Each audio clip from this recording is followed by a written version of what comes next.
Maryam tidak berkata, "Balu ambo hamil, ambo tidak pernah berzina lah." Kan kata berzina itu kan kasar terdengar di telinga Pak ya. Maka Maryam bahasanya halus. Saya tidak pernah disentuh laki-laki. Maksudnya saya tidak pernah berzina. Jadi ada pilihan-pilihan kata yang indah Pak, yang baik, yang maksudnya sama, cuman baik gitu. Nah itu yang disebut dengan waqulu linnasi husna.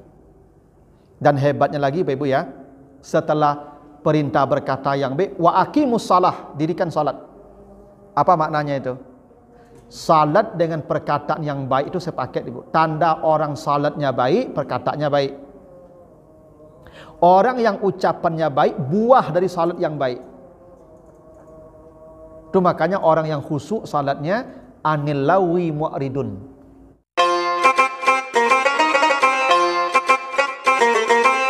Bapak, ibu-ibu, kaum muslimin, jamaah salat maghrib yang dimuliakan Allah. Kembali kita bersyukur pada Allah atas segala karunia-Nya. Salawat dan salam untuk Nabi kita Muhammad sallallahu alaihi wasallam. Bapak Ibu yang saya muliakan, malam ini kita akan bahas surat Al-Baqarah. Ya, surat Al-Baqarah ayat 83. Ya, kita baca ayatnya Al-Baqarah 83. A'udzubillahi minasyaitonirrajim. Wa iz akhazna mitsaqa bani Israil la ta'buduna illallah wa bil walidaini ihsanan wa zil qurba wal yatama wal masakin wa qulu linnasi husna wa aqimus salata wa atuz zakata summa tawallaitum illa qalilan minkum wa antum mu'ridun. Dan ingatlah ketika kami mengambil perjanjian dari Bani Israel bahwa kamu tidak beribadah kecuali kepada Allah dan berbuat baik kepada kedua orang tua, kepada kerabat, anak yatim, orang miskin, dan berkatalah kepada manusia dengan baik, dan dirikanlah salat dan bayarkanlah zakat, kemudian kamu tidak memenuhi janji itu kecuali sedikit dan kamu berpaling darinya. Itu artinya surat Al-Baqarah ayat 83. Jadi ayat ini Bapak Ibu adalah janji yang pernah diucapkan atau diambil Allah dari Bani Israel. Tentu ini berlaku untuk kita. Yang di sana Allah menyebutkan bahwa manusia itu ada kewajibannya. Apa kewajibannya? Satu, beribadah kepada Allah. Dua, berbuat baik kepada kedua orang tua, kerabat, anak yatim dan orang miskin. Tiga, berkata yang baik. Empat, mendirikan salat. Lima, membayarkan zakat. Nah, salah satu dari 5 perintah Allah itu waqulu linnasi husna, berkatalah kepada manusia dengan baik. Nah, ini poin kita Bapak Ibu ya. Poin kita pada kalimat waqulu linnasi husna, berbicaralah kepada manusia dengan baik. Jadi perintah berbicara dengan baik itu berada di tengah-tengah. Beribadah, berbuat baik kepada orang tua, lalu setelahnya salat, membayarkan zakat. Di tengah-tengahnya itu perintah agar berkata dengan baik kepada manusia. Ini saking pentingnya kita menjaga lidah kita nih Bapak Ibu ya. Saking pentingnya menjaga lidah itu, sehingga dia satu paket dengan perintah ibadah, bakti pada orang tua, salat, zakat ya. Karena Nabi pernah ditanya, apa yang paling banyak membawa orang masuk surga, masuk neraka? Ya, apa yang paling banyak membawa orang masuk neraka? Kata Nabi, al-fam wal farad. yang paling banyak membawa orang masuk neraka itu adalah soal mulut dan kemaluan. Dua. Mulut nomor satu, Pak. Yang paling banyak membawa orang masuk ke neraka itu mulut.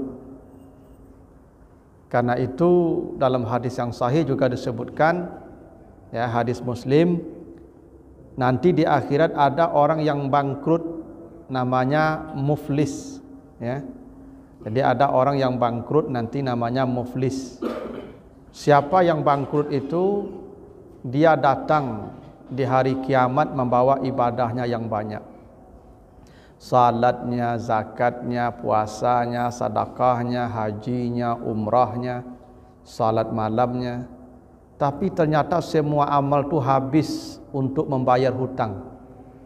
Hutang apa? Syatamahaza. Mulutnya selalu membicarakan atau berbicara tentang sesuatu yang menyakitkan perasaan orang. Syatam namanya, mencela, menghina, mengolok, membuli, menggibah, itu namanya syatam. Jadi yang membuat manusia kehabisan amal sampai bangkrut nanti di akhirat kalau dia tidak mengatakan husna. Nah, ini masalah penting, Bapak ya, menjaga lidah. Makanya kata Allah, wa qulu linnasi husna. Berbicaralah kepada manusia dengan baik. Nah, pembicaraan yang baik ini Bapak Ibu ada banyak ya sifatnya dalam Al-Qur'an. Misalnya di surah An-Nisa ayat 5. Ya, di surah An-Nisa ayat 5. Kata Allah, wa qulu lahum qaulam ma'rufa. Berbicaralah kepada mereka dengan perkataan yang ma'ruf. Jadi husna itu salah satunya disebut qaulan ma'rufah. Kalau kita bicara kepada orang, berbicaralah dengan pembicaraan yang ma'ruf. Yang ma'ruf itu yang dikenal oleh orang. Ini konteksnya sufaha. Wala tu'tus sufaha amwalakum. Ini orang-orang yang bodoh, yang akalnya tidak cukup, yang kapasitas intelektualnya masih rendah. Maka kalau bicara dengan mereka, bicara yang baik itu, bicaralah yang ma'ruf dengan mereka. Allah sebut begitu tuh.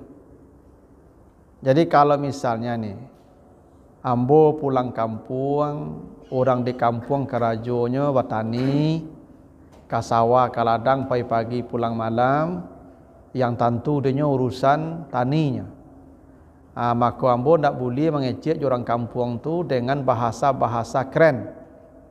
Ya, ambo bicara tentang transmisi, tentang apa lagi itu,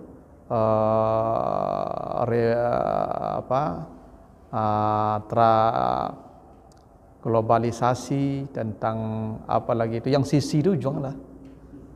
Ya, orang di kampung tidak mengerti dia itu loh. Hilirisasi lah, kecil orang kampung, lah dama mangsaki angwanya tak. Kenapa? Karena saya tidak bicara yang ma'ruf. Yang ma'ruf itu yang dikenal mereka. Saya kalau berhadapan dengan orang-orang di kampung yang memang kerajonya hari-hari di sawah, di ladang, yang saya ambil temanya yang dengan mereka, tentang cabai, tentang bawang, tentang pupuk. Itu jalirnya tu. Itu namanya kaulan ma'rufah. Itu baik itu namanya itu. Tapi kalau ambo bicara hal yang tak mereka kenal, itu tak baik bicara ambo lah, Pak. Tak baik. Ya sama juga ibu misalnya kalau punya suami, ada salah satu ibu tak punya suami. Lalu ibu bercerita suami sama-sama. Itu tidak ma'ruf itu. Kecil ibu yang tak punya suami, dek lai kalian baca. Kenapa? Itu rusak hubungan mereka, itu tidak ma'ruf. Jadi kaulan apa? Qulu linnasi husna itu salah satu bentuknya berkatalah dengan perkataan yang ma'ruf kata Allah. Ya di surah An-Nisa ayat 5 ya. Wa qulu lahum qaulan ma'rufa. Itu penting tu Pak. Awak kalau mengecek jurang, calik-calik sia yang menjadi lawan bicara tu Pak. Mengeceklah jurang tu yang mereka kenal. Jangan yang tak mereka kenal. Ya ta? Ya kalau saya bicara dengan orang-orang yang terdidik seperti dosen-dosen yang S3 rata-rata, maka saya harus bicaranya yang ilmiah pula Pak. Kalau tidak ilmiah saya bicara, mereka nanti tidak tertarik karena itu tidak mereka kenal dalam dunia mereka pembicaraan begitu. Itu penting Bapak ya, ma'ruf. Kita harus mengenal audien kita siapa. Ya. Makanya saya kalau Bapak Ibu audiennya jamaah yang seperti Bapak Ibu, saya tidak akan detail bicara tentang bahasa Arab dalam Al-Quran tu karena nanti Bapak Ibu tidak paham. Tidak ma'ruf. Saya bicara pesan-pesan yang umum saja. Tapi kalau mahasiswa saya yang S1-nya bahasa Arab, saya harus bicara sesuai dengan kapasitas mereka. Itu namanya ma'ruf. Itu perintah Allah begitu tuh. Ya. Itu namanya husna. Bapak Ibu kalau baca nanti An-Nisa ya ayat yang ke-9. Ya, An-Nisa ayat 9. Wal yaqulu qaulan sadida. Hendaklah kamu berkata kepada manusia dengan perkataan yang sadid. Kaulan sadida namanya. Kalau tadi kaulan ma'rufa. Kalau sekarang namanya kaulan sadida. Itu baik juga artinya. Sadida itu artinya kokoh. Sehingga tempat bersandar bahasa Arabnya masad. Masad itu tempat bersandar. Bersandar itu ya, tempat bersandar itu kenapa disebut masad? Karena kokoh. Ya kalau ndak kokoh ndak bisa bersandar dulu. Rabahnya beko. Jadi kita diperintah Allah kalau berkata, berkatalah yang kata kita jadi rujukan orang. Penting. Kali ini konteksnya dengan anak cucu nih. Wal yakhsal ladzina law taraku min khalfihim dzurriyyatan dhi'afa. Ini konteksnya dengan anak-anak cucu-cucu. Jadi kalau kita bicara dengan anak-anak kita, dengan cucu-cucu kita, maka berbicaralah yang sadida. Sadida itu artinya kita nanti dirujuk pembicaraan kita oleh anak cucu kita. Menurut ayah dulu, kata kakek dulu, itu namanya sadida. Jadi apa kalau jo anak cucu tu jan asa malantong saya muncung tu. Ya dah. Kalau mengecek jo anak jo cucu tu kecik awak ko jadi rujuk kan dinyo ko. Tapi kecik apa ada benda tu tadi aku nya rujuk ko Pak, nya rujuk ko Pak. Maka kalau bicara dengan anak tu kaulan sadidan. Ucapan kita jadi sandaran mereka. Itu maksudnya. Besok kalau ada pembicaraan yang mereka sampaikan ke orang, apa yang kita katakan itu yang dirujuknya. Menurut bapak dulu, menurut ayah saya, menurut kakek saya, itu namanya kaulan sadidan. Jadi jangan asal bunyi siapa, ya, tak boleh asal bunyi siapa.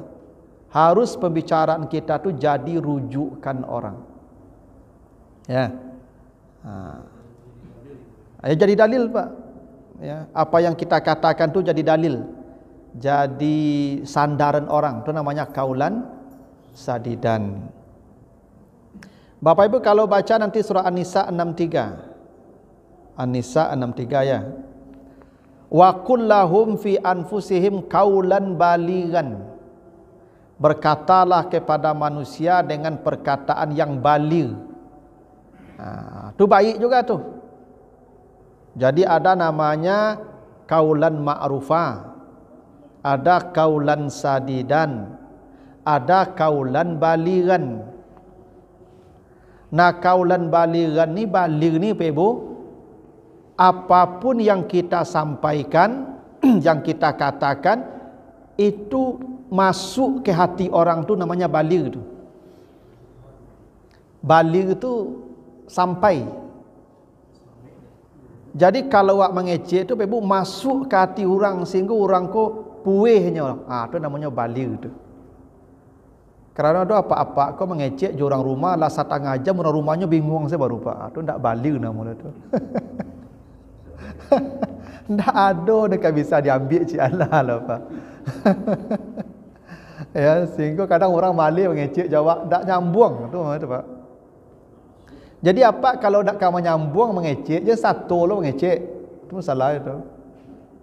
Orang kamar mengecek kamar lu mau tak. Tu ndak balik nama tu Pak. Makanya apa-apa jangan mengecek sesuatu yang awak ndak faham. Tak boleh. Awak ndak mengerti masalah politik tu mota politik lah. Ya kan hati-hati ya nama beko tu mah. Jadi kaulan baligan tu kalau kita bicara kita tu yo masuk ke orang. Ah tu maksudnya tu. Sampai makanya balik tu sampai usia ya sampai batas yang ditentukan tu namanya balik itu. Jadi Bapak Ibu kalau ndak punya pemahaman tentang sesuatu, ndak usah bicara. Ambo Pak yang ambo pahami bahasa Arab seketik lohnya, Al-Quran seketik lohnya. Ambo diundang Pak bicara tentang masalah ekonomi, teknologi. Walaupun ambo doktor tapi tak boleh saya bicara beko tak balik kata ambo dulu. Menyesatkannya. Orang pun tak mengerti ambo jadi olok-olok. Ya Pak. Jangan bicara yang bukan kapasitas kita tu maksudnya. Ini penting Pak Ibu supaya kita tidak asal bicara, jangan mentang-mentang kita punya gelar lalu semua pembicara, semua tema kita bicara, tidak boleh begitu. Saya tentang ilmu kalam teologi tidak paham, pernah belajar tapi tidak menguasai. Fikih, usul fikih saya tidak menguasai. Tidak boleh bicara itu Pak, terlalu dalam tu. Ya, tasawuf tidak menguasai. Yang saya punya ilmu dalam agama sedikit saja tentang bahasa Arab dan Al-Quran. Tapi lain daripada itu saya tidak boleh bicara. Bukan dilarang, tapi pembicaraan saya itu tidak balik nanti. Itu. Sementara Allah menyuruh kita ya kaulan baligan namanya. Wa kullahum ya kaulan baligan, berkatalah kepada manusia dengan perkataan yang baligh. Yang baligh itu masuk ke orang pembicaraan kita tu sampai apa yang awak katakan tu supaya orang faham, mengerti, ada kebaikan, itu penting tu ya. Jadi kalau apa boleh tanya perkara yang tak bidang kita, jawab saja tak saya pahami ya. Ambo tak mengerti ya. Tak ada salahnya mengata tak mengerti. Kadang ada ustaz ku ibu sado pertanyaannya jawab langsung. Pak. Sado pertanyaannya jawab. Yang tak bidang kita jangan dijawab, nanti salah, menyesatkan, tak baliu ucapan kita nama itu. Ya, itu baliu. Bapak Ibu kalau baca surah Al-Isra ayat 23. Al-Isra 23. Wa kullahuma qaulan kariman. Dan berkatalah kepada orang tuamu dengan perkataan yang baik. Nah, perkataan yang baik ini namanya kaulan kariman. Jadi nanti tadi ada kaulan ma'rufan, ada kaulan sadidan, ada kaulan baligan. Yang ini kaulan kariman. Baik juga artinya. Tapi kaulan itu kariman. Kariman itu artinya lebih baik dari yang disampaikan orang. Karim itu artinya berlebih. Makanya orang yang suka memberi disebut karim. Karena orang itu memberi karena berlebih Pak. Kalau kurang tak pernah dia beri itu. Orang bisa memberi karena dia berlebih. Kalau dia kurang tak akan pernah memberi. Jadi kaulan kariman itu pembicaraan kita lebih baik dari orang yang bicara kepada kita. Ini konteksnya kepada kedua orang tua. Jadi kalau orang tua kita bicara, maka jawab pembicaraan mereka lebih baik dari yang mereka katakan. Ya. Misalnya kalau orang tua kita marah, waang lei, tak menampak matuang tu. Nah, tu kan acu apa awak ngecek tu ya, amak macam tu. Ya, kama matuang dia cakap ya. Maka kita tetap berkata lebih baik. Mohon maaf Pak Yo, ndak tampak dia buat tadi loh. Itu. Ajan dijawab, apa ni salah? Semarang belataan saya. Itu tak mula tu Pak. Jadi kalau ke orang tua tu kaulan kariman. Kalau kita bicara, bicaranya mesti lebih baik dari yang mereka katakan. Kalau orang tua kita bertanya, "Ado nampak tadi kacamata ayah di situ?" Jangan jawabnya, "Ndak, tu ndak kariman itu." Di mana biasa ayah lataan? Biasa siku ayah lah mau cari tu. Tuntuang engkau tak salik-salik bagi tu kau kariman nama tu Pak. Tu. Jangan nampak kacamata ayah tadi, ndak. Itu ndak kalau kariman tu Pak. Ndak tu. Memangnya betul bertanya, nampak ndak kalau betul jawab depan tu. Cuma ndak kariman. Yang kariman tu ditanya yang menyenangkan hatinya. Biasanya ayah taruh di ayah letak di mana? Ayah letak siku biasanya. Atau di meja kan? Ndak ayah belah cari ke meja dulu. Tu kawalan kariman nama tu Pak. Tu orang tua betul tu Pak. Jangan jawab cik, tanya cik, jawab cik gitu. Itu tak kariman namanya tu. Ya tu. Memang begitulah Al-Quran mengajarkan. Kalau dengan orang tua bicaranya harus lebih baik dari kata mereka ke kita. Jadi kalau ayah bertanya, "Kama matuang nak mencari lo." Jangan dijawab, "Kok sekadang kau matu dena." Dak mau je dulu Pak. Itu tak kariman namanya tu. Ya. Kalau kariman tu lebih baik pembicaraan kita. Tak nampak dan buat tadi lo ya, mohon maaf ya. Tu ba'ala ya, kamu pelok letaknya balik. Tu namanya kariman tu Pak. Kawalan kariman. Memang begitu, itu namanya baik. Cuman baik itu namanya kariman. Ini kalau kepada orang tua. Nah, Bapak Ibu kalau baca surat Taha 43-44, surat Taha 43-44, itu kata Allah, "Faqula lahu qaulan layyina." Wahai Musa dan Harun, kata Allah ya, berbicaralah kepada Fir'aun dengan perkataan yang lembut.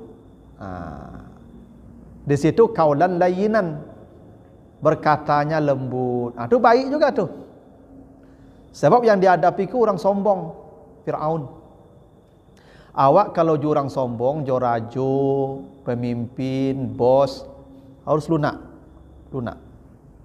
Tak boleh tinggi nada awak lebih. Banyak rajo, banyak penguasa.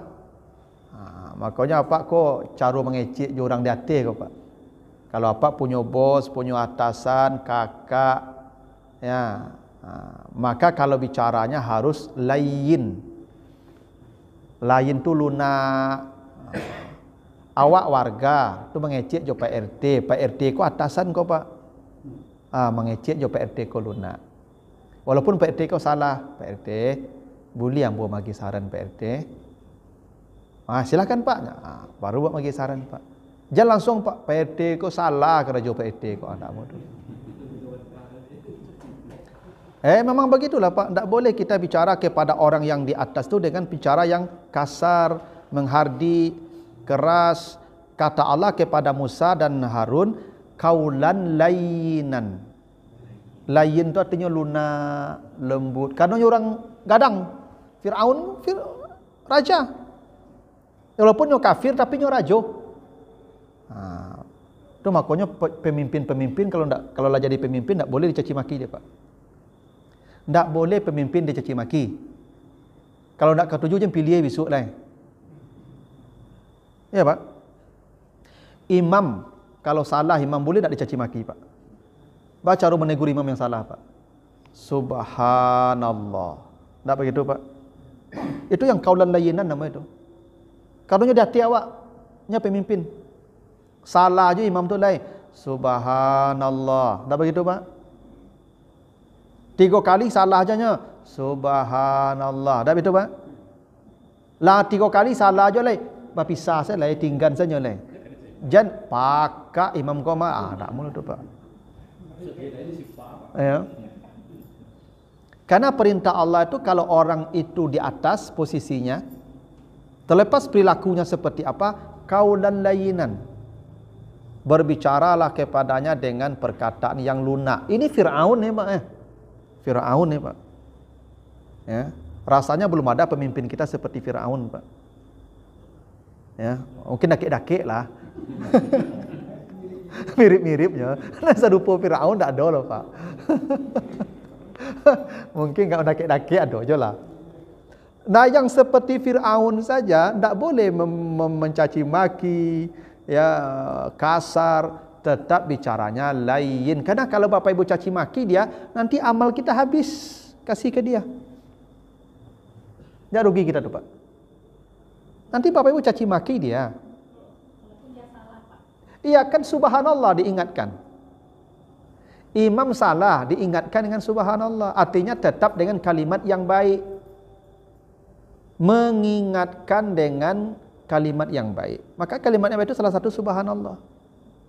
Yaitu dalam salat, di luar salat tentu dengan nasihat yang baik. Tidak berubah, sudah tinggalkan. Tugas kita selesai sampai mengingatkan saja. Mencaci maki jadi masalah. Karena kita akan bayar nanti di akhirat. Itu kenapa ketika Musa disuruh menghadapi Firaun, Allah perintahkan faqula lahu qaulan layyinan. Berkatalah kepada Firaun dengan perkataan yang lembut. Itu. Kalaupun demo boleh demo, tapi yang tak boleh itu caci maki. Menegur boleh menegur, yang tak boleh itu menghina. Karena prinsipnya tadi wa qulu linnasi husna. Berbicaralah dengan manusia dengan baik. Itu prinsipnya, kaidahnya. Nah, yang baik itu ragam-ragam. Ada qaulan ma'rufa, ada qaulan sadida, ada qaulan baligha, ada qaulan karima, ada qaulan layyina. Ini salah satu. Tergantung objeknya. Siapa objek yang kita hadapi? Ya. Nah, ini qaulannya harus layyinan karena yang dihadapi ini raja, pemimpin. Begitu. Ya, saya tidak pernah membenarkan itu. Ya, jamaah mencaci maki penguasa enggak. Bahwa penguasa salah kita betulkan ya. Kita luruskan ya. Kita nasihati ya. Ya, tapi jangan mencaci maki karena perintah Allah qaulan layyinan. Dan itu agama ibadah mengajar kita dalam salat berjamaah. Bahwa kalau imam salah, tegur, enggak boleh diam, harus ditegur sampai dia memperbaiki kesalahannya. Diam tu tak boleh. Bapak Ibu boleh jadi imam salah tu antuk ya batal solat saudara tu. Ya Pak? Kalau salah tetap ditegur, cuman dengan qaulan layyinan. Nah, itu prinsipnya wa qulu linnasi husna. Jadi ada beberapa bentuk Ibu ya. Ada qaulan ma'rufah tadi. Kalau kau orang yang kapasitas akalnya di bawah kita, maka bicaralah yang mereka mengerti. Kira-kira begitu. Jangan bicara sesuatu yang kita paham dia tak paham. Itu tak ma'ruf namanya itu. Ambil saja yang mereka kenal.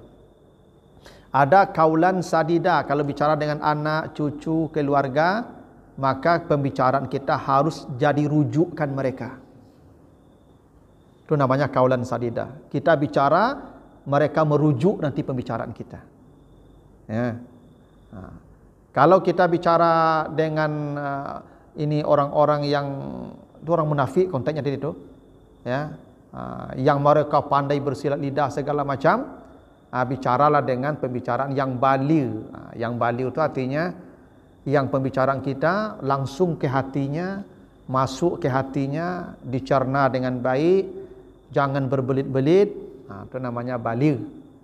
Ya, jangan bicara yang kita tidak mengerti, berbicara yang tidak kapasitas kita, itu namanya baligh. Nah, kalau ke orang tua, qaulan karima namanya.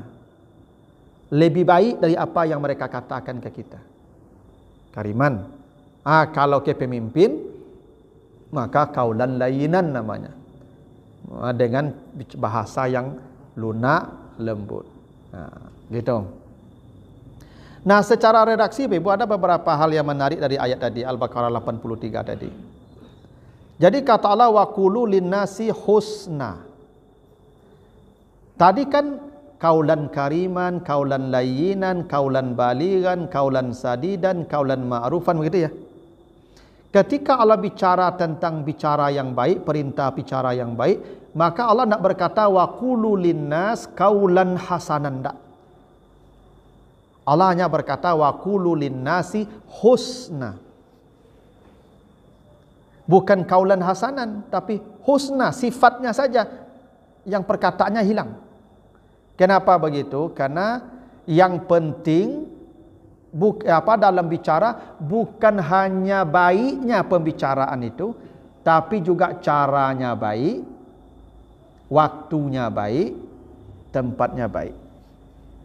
Jadi kalau kaulan hasanan itu pembicaraannya saja yang baik, tempatnya belum tentu, waktunya belum tentu. Gini, saya Bapak Ibu undang nih, Ustaz, ambo ka acara akad nikah anak ambo hari Sabtu besok. Ya. Tolong Ustaz lagi tausiah ya.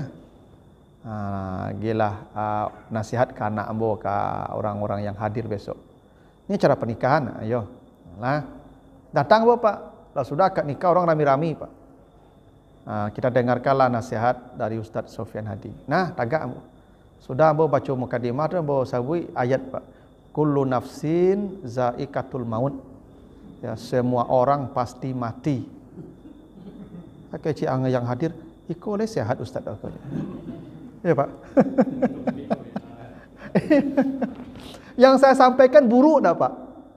Tidak ada buruknya, apa buruknya ayat saya sampaikan? Tidak begitu. Cuman tidak di tempat yang cocok. Itu namanya tidak husna. Katanya baik, cuman waktunya tidak di situ. Jadi kita ni kadang-kadang ya pandai bicara baik, tapi tidak bisa menempatkan pembicaraan itu sehingga tidak menjadi kebaikan. Ya. Itu kenapa husna. Jadi baik itu bukan hanya bicaranya, tapi di tempatnya kita harus pas pula. Di waktunya harus pas pula. Ya. Memang begitu tuh Pak, kalau enggak nanti tidak jadi kebaikan. Mencari orang sakit kan? Apa mencari orang sakit? Tu apa menasihati? Ayo sabar ibu ya. Tapi itulah patang tetangga ambo modeko 2 harinya mati lah kan? Itu kan tak salahnya batu Pak, tetangganya 2 hari mati sudah sakit modeko ko. Tapi itu ndak di waktunya, ndak ditampiknya waktu sabit modeko tu. Ya dah. Karena ya kalau hanya kaulan hasanan berarti bicaranya saja baik, tapi enggak. Ya waktunya baik, tempatnya baik, ya caranya baik. Orang sedang main domino Pak, lama-sama. Lalu ambo datang ke kadai itu Pak. Ambo bacokan judi haram, masuk neraka. Kan enggak salah Pak, apa yang ambo sampaikan itu kan enggak salah Pak. Baik kan? Cuman caranya enggak baik. Caranya tidak baik. Sehingga ambo bisa ditenju orang kepala ambo Pak. Maka siang macam tu caknya Pak. Kenapa? Karena caranya tidak baik. Ambo menasehati orang daki orang rami itu mempermalukan orang namanya. Kalau misalnya ambo mahasiswa ambo salah Pak, lalu ambo nasihati di muka kawan-kawannya Pak. Baik nasihat ambo, cuman caranya tidak baik. Bok magi nasihat daki orang rami itu sama je mempermalukannya. Ibu mengecek kapak, Pak, anakku je dia berang-berang je, nyo apa segala macam kan. Ibu batu sebenarnya, tapi di muka anak itu bu kecian, ibu menghancurkan harga diri suami di depan anak-anak. Baik, cuman caranya tidak baik. Kalau ibu kamagi nasihat apa, ke kamar wak dulu. Buat apa tu ke kamar, di kamar kok ke sumo di kamar tu, kok ke smackdown di kamar tu, cubalah dah baalah. Ya kan, awak duonya dah nampak dia anak lah. Tapi di muka anak awak berang-berang ke suami atau isteri, atau suami berang-berang ke isteri, walaupun nasihat konteksnya, tetap itu tidak baik. Kenapa? Dia kehilangan air muka di depan anak-anaknya nanti itu.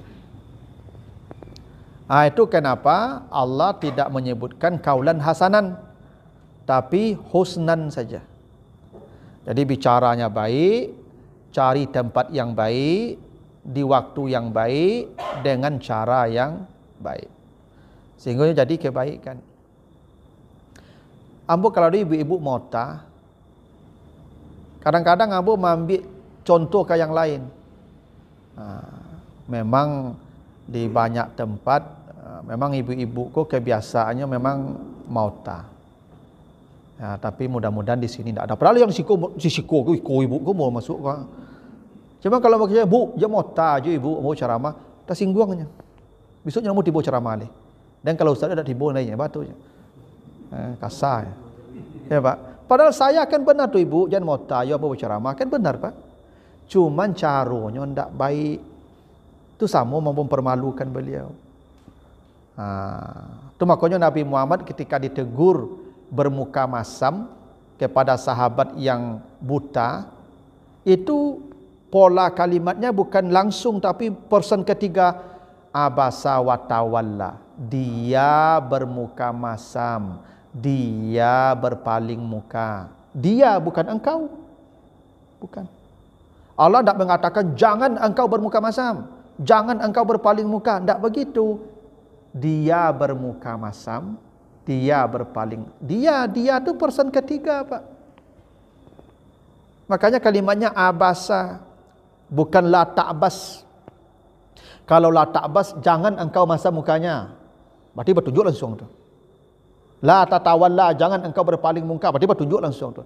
Tapi kalau abasa wa tawalla itu cerita tentang orang lain.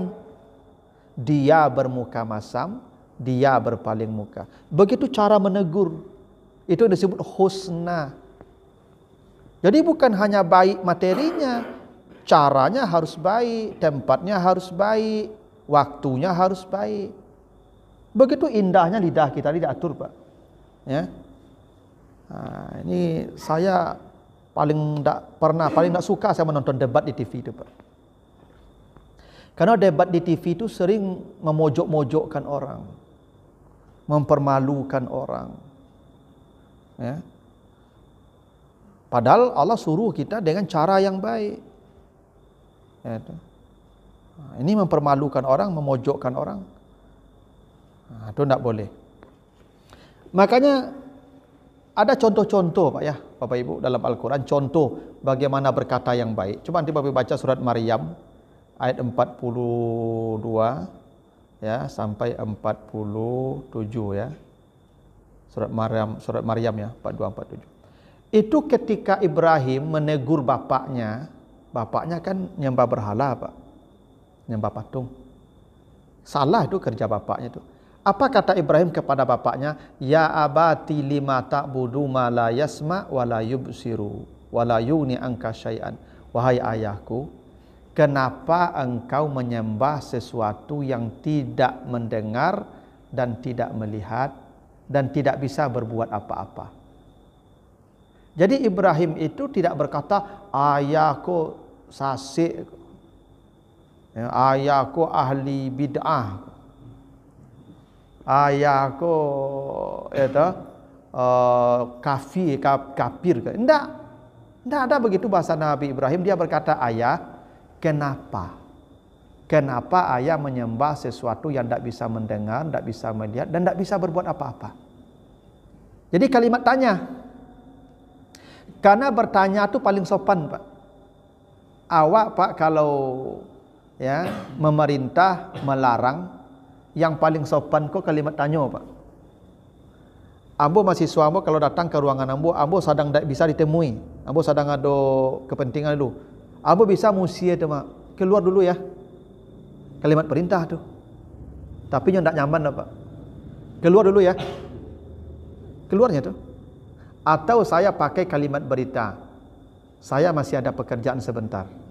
Berarti kalimat berita. Nyo kalau ada Pak, tapi lebih sopan. Yang paling sopan bertanya, apa boleh saya menyelesaikan pekerjaan sebentar? Kan sama musinya kalau ada. Makanya Ibrahim memilih kalimat tanya. Makanya ketika datang tamu ke rumah Ibrahim, nanti baca di Az-Zariyat itu ayat 24 sampai 30. Ketika datang tamu ke rumah Ibrahim dikasih makanan, apa kata Ibrahim? Ala ta'kulun. Apakah kalian sudi mencicipi makanan ini? Kalimat tanya Pak. Ndak sungkahan je lah ya. Ndak itu loh Pak. Tanden saya yang ada ke ya? Ndak. Kalimat tanya tu sopan. Sudikah engkau memakannya? Karena itu husna namanya Pak. Awak kalau menegur orang, melarang orang, menyuruh orang, bisa pakai kalimat tanya Pak. Bu, lah ya doa iya lah. Maksudnya apa tu? Bawa mari minum ah. Cuma kalau apa panggil situ, bu minum mari. Ya, kecil ibu, nyereng-nyereng saja enggak. Tapi kalau ya pak padanya bu, lah ya dojo ayo minum lah. Kami minum apa tu? Iyo, indah kalimat tanya aku ibu. Itu yang disebut husnan tadi. Pilih cara mengatakan sesuatu dengan cara terbaik. Tak satu orang bisa mengecek sekolah Pak. Ya. Nyo menyuruh, melarang, tapi kalimatnya tanya. Ada begitu gaya bahasanya. Ya. Misalnya saya haus, saya bisa minta, bu, pak, tak ada minum kau, kan? Tapi kalau saya tanya dengan kalimat yang lain, rasanya gak angin hari nak pak, gitu kan? Maksudnya rasa gak angin itu buawi sana tu, ya pak. Jadi itu namanya husna. Makanya Nabi Ibrahim bertanya. Ketika Ibrahim berkata kepada ayahnya, kasih nasihat, apa kata Ibrahim? Ini qad ja'ani minal ilmi ma lam ya'tika. Ayah, saya punya sedikit ilmu, yang sedikit itu mungkin tidak ada pada ayah. Begitu tu. Ibrahim tak berkata, ayah, ambo ko S3 ko, ambo ko doktor ko, ambo ko sekolahnya tinggi ko, ambo ko banyak membaca. Tak begitu. Ibrahim berkata, ja'ani minal ilmi. Min tu sedikit ilmu. Padahal dia Nabi Pak, dia terima wahyu dari Allah. Tapi kata Ibrahim, saya punya sedikit ilmu. Yang sedikit itu mungkin tidak ada pada ayah. Itu husna Pak. Jadi bukan menurut saya, menurut bacaan saya, menurut literatur yang saya baca, tidak. Saya punya sedikit ilmu. Yang boleh jadi yang sedikit itu tidak ada pada ayah, saya sampaikan ke ayah. Begitulah cara berbahasa yang husna namanya. Ya. Makanya ibu kalau bagi nasihat pun ke anak, termasuk ke suami, cari pilihan kata yang baik. Ya. Sehingga memang benar-benar jadi kebaikan. Dan coba Bapak Ibu lihat nanti surat Ali Imran 47 ya. Ketika Maryam ya. Maryam kan dikasih tahu oleh Jibril dia akan melahirkan, dia akan hamil ya. Kata Maryam, anna yakunu li waladun wa lam yamsasni bashar. Bagaimana mungkin saya akan melahirkan anak sementara tidak ada laki-laki yang menyentuh saya? Itu bahasanya. Bagaimana saya akan hamil sementara tidak ada laki-laki menyentuh saya? Maryam tidak berkata, "Balo ambo hamil, ambo tak pernah berzina lah." Kan kata berzina tu kan kasar terdengar di telinga Pak ya. Maka Maryam bahasanya halus. Saya tidak pernah disentuh laki-laki. Maksudnya saya tidak pernah berzina. Jadi ada pilihan-pilihan kata yang indah Pak. Yang baik, yang maksudnya sama, cuman baik. Gitu. Nah, itu yang disebut dengan waqulu linnasi husna. Dan hebatnya lagi Bapak Ibu ya, setelah perintah berkata yang baik, wa aqimus shalah, dirikan salat. Apa maknanya itu? Salat dengan perkataan yang baik itu sepaket Ibu. Tanda orang salatnya baik, perkataannya baik. Orang yang ucapannya baik, buah dari salat yang baik.